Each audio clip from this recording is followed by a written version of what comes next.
Have you noticed how quiet your life has become lately? Not the gentle kind of quiet that feels like rest, but the heavy silence that makes you question yourself when the day slows down. Messages that used to arrive don't anymore. People you assumed would stay have quietly drifted away. And what hurts the most is that you didn't ask for this distance. You didn't choose isolation. It feels like it simply happened around you, as if something unseen pulled you out of the crowd and set you apart without explanation. And in that stillness, the same questions keep returning, especially late at night when there's nothing left to distract you. Did I do something wrong? Did I miss a step? Did God forget me while everyone else kept moving forward? You replay conversations. You search for mistakes. You wonder if this loneliness is punishment or proof that you're falling behind. But what if this quiet isn't failure? What if this silence isn't abandonment? What if it's alignment? What if the very thing that feels like loss right now is actually preparation unfolding beneath the surface? You are not forgotten. You did nothing wrong. And this is not God turning away from you. Sometimes the first sign that something sacred is happening is that the noise disappears. The phone stops buzzing, the outside voices fade, and you are left alone in a kind of wilderness you never planned to enter. Not because you were rejected, but because something within you could not be formed in the crowd. Silence is uncomfortable because it removes the familiar echoes that tell us who we are. Yet it is often in silence that the deepest work begins. In the hidden place. In the darkness. In the season where no one is watching, applauding, or validating your progress. And it's natural to resist this space. To want answers immediately. To want reassurance that you're still on the right path. But what if God isn't silent because He is absent? What if He is quiet because He is close? What if this loneliness isn't loss, but attention? Because there is a pattern that repeats itself across spiritual history, whether we notice it or not. God isolates before He elevates, not to punish, not to delay, but to prepare. Isolation always feels confusing when you don't yet understand its purpose. You notice what's missing before you recognize what's being built. You feel the emptiness before you feel the strength forming underneath it. And the mind wants to label this season as failure because there is no visible progress, no external reward. But spiritual formation rarely announces itself. It happens quietly, slowly, in places that feel unimportant and unseen. Before there is influence, there is invisibility. Before there is authority, there is surrender. Before there is blessing, there is formation. This is why so many people feel lost right before something meaningful takes shape. Because growth in the hidden place does not look like growth from the outside. It looks like waiting. It looks like stillness.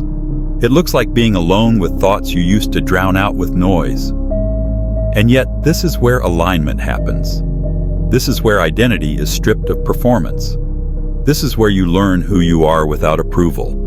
You are not being left behind. You are being positioned. You are not being ignored. You are being shaped. And even though it doesn't feel gentle, this quiet is intentional. Because elevation without preparation doesn't bless people. It breaks them. This pattern is not new, and it is not personal to you alone. It has always worked this way. Loss before clarity. Wilderness before purpose. Hidden seasons before public calling. The people we admire for their strength, wisdom, and spiritual depth were not formed in moments of constant affirmation. They were shaped in isolation, where no one could rescue them from becoming who they needed to be. Again and again, the story is the same. What looks like delay is actually development. What feels like being set aside is often being set apart. Because character cannot be rushed, and depth cannot be downloaded. It must be grown, like a seed beneath the soil. Think about how a seed develops. It is placed into darkness, buried out of sight, cut off from light and recognition. From the outside, it appears lost. But beneath the surface, everything necessary for life is activating. Roots are forming in places no one can see. Strength is being built before anything breaks through the ground. And if that seed were pulled out too early, if it were exposed before its time, it would never survive the environment it was meant for. In the same way, some relationships had to fall away because they were tied to an older version of you. Some doors had to close because you weren't ready to carry what was on the other side yet. Some opportunities disappeared not because you were unworthy, but because they would have required a version of you that had not been formed. What left did not leave to harm you. It left because it had an expiration date. It could not survive your future. And this is where the pain often comes from, because loss feels personal even when it is protective. But you were not taken from something. You were protected from something. God does not remove lightly. He removes intentionally. He separates you from environments that keep you comfortable but stagnant. He pulls you away from voices that confuse your direction. He quiets the external noise so the internal foundation can be rebuilt. And yes, this process exposes things you avoided when life was busy. Old wounds, buried fears, questions you didn't have time to face. Not to shame you, but to heal you. Because wounds left unattended do not disappear when blessings arrive. They multiply. This is why preparation comes first. This is why the hidden place matters. This is why isolation hurts and heals at the same time. You are not in this season because you failed. You are here because something stronger is being formed. Something stable, something rooted, something that will not collapse when pressure comes. And even if you cannot see it yet, even if all you feel right now is silence, remember this truth and let it settle slowly. You are not forgotten. You are not abandoned. You are not being punished. You are being prepared. You are not buried. You are planted. There comes a point in this quiet season when you begin to notice something subtle shifting inside you. Not dramatic, not loud, just a gentle reordering. You react less. You explain yourself less. You no longer feel the same urgency to be understood by everyone. And at first, this can feel unsettling, as if pieces of your old identity are dissolving without permission. But this is often the moment when formation deepens. Because isolation doesn't only remove people and noise, it removes the need to perform. It strips away ego, the hunger for validation, the reflex to prove your worth. When no one is watching, when no one is applauding, you are finally free to see what has been driving you all along. And sometimes what surfaces is uncomfortable.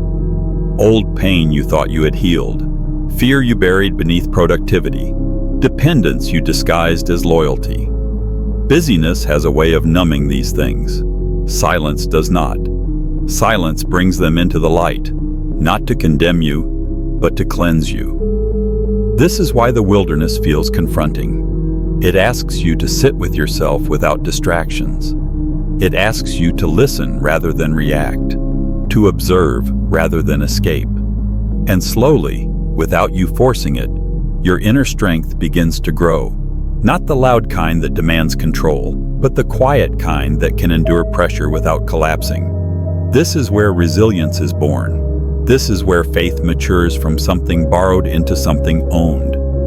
You stop leaning on certainty and start trusting process. You stop chasing reassurance and start developing discernment. You learn that God does not need constant movement to make progress. Some of His most important work happens when nothing seems to be happening at all. This is why the stories repeat themselves across time. Before Joseph could carry authority, he had to survive obscurity. Before Abraham stepped into promise, he had to walk away from the familiar without explanation. Before Moses could lead, he had to be emptied of self-confidence in the desert. Before Jesus was revealed publicly, he entered the wilderness alone, tested and unseen. Not because they were weak, not because they were rejected, but because spiritual authority is forged in private long before it is revealed in public. No one bypasses this stage. No one is elevated without first being formed. And when you realize this, the narrative shifts. Your pain stops feeling random. Your waiting stops feeling pointless. You begin to see that what you thought was loss was actually refinement. What you thought was delay was actually protection. Because blessing without preparation doesn't heal people, it overwhelms them. Influence without identity fractures people. Opportunity without depth exposes people. And God is too intentional, too precise, to allow you to arrive early and collapse under the weight of what you prayed for. So He slows you down. He quiets your surroundings. He leads you into a hidden place where roots can grow deep enough to support what's coming. Even when you don't understand it yet. Even when it hurts. Even when it feels lonely. And one day, often without warning, you begin to realize that what you called loss was actually space being made. The people who left could not have walked with you into your future. The doors that closed would have required a version of you that no longer fits. The plans that fell apart were tied to a season that had already expired. Nothing was taken from you that was meant to stay. What disappeared was never designed to survive where you are going. This is where gratitude begins to replace grief. Not because the pain wasn't real, but because the purpose becomes clearer. You weren't abandoned. You were protected. You weren't overlooked. You were being repositioned. God was shielding you from relationships that would have drained you later, from opportunities that would have cost you your peace, from versions of yourself that couldn't carry the weight of what's ahead. And when you understand this, you stop rushing the process. You stop demanding answers before the work is finished. You learn to stay faithful in the quiet, to pray even when emotions are absent, to trust even when results are delayed, to remain obedient when there is no immediate reward. Because every quiet act of faith builds something you cannot yet see. Every unseen decision strengthens the foundation beneath you.